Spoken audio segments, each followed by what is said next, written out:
Clara smacks her lips angrily. At least it's not a crow. A green finch and a linden tree, says Iris. Is it a magic finch? Clara looks suspiciously at Iris, as if afraid of being thought gullible. Clara's next question is partly taunting and partly hopeful.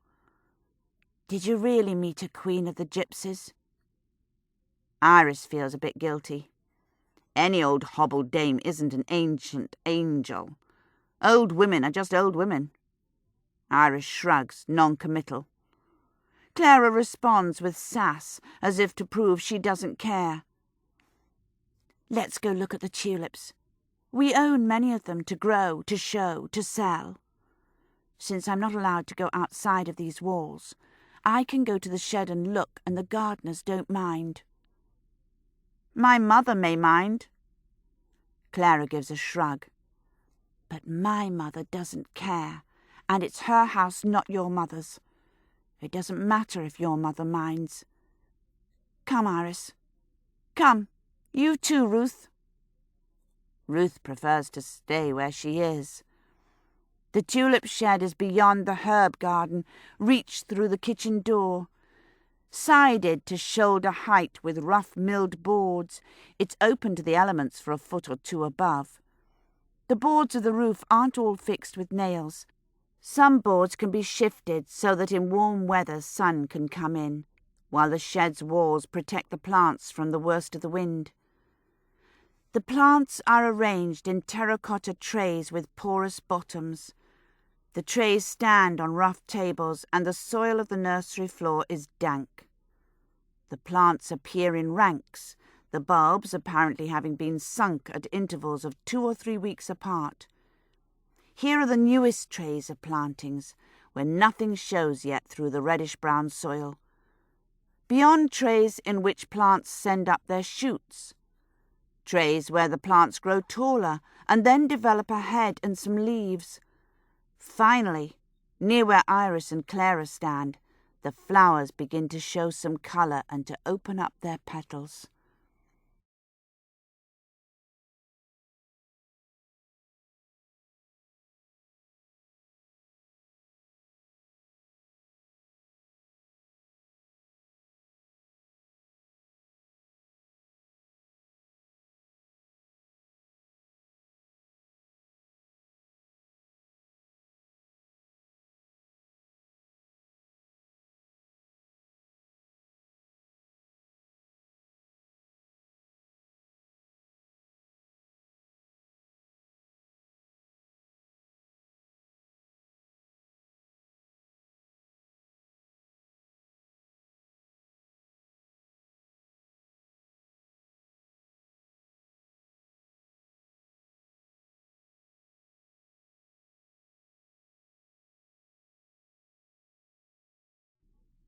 Iris doesn't know how much Clara comprehends the world, but she does take part in her family's concern for the flowers. There are many different varieties of tulip, she tells Iris in a teacherly voice, and new fashions are being imported from the East on a monthly basis. The family's plantation beyond town is immense. But even within this small nursery there are 8 varieties in full or near flower, not counting a few ranks that have passed their prime. Perhaps 120 blossoms now. Some are all red and pink and orange, a study in burning colours.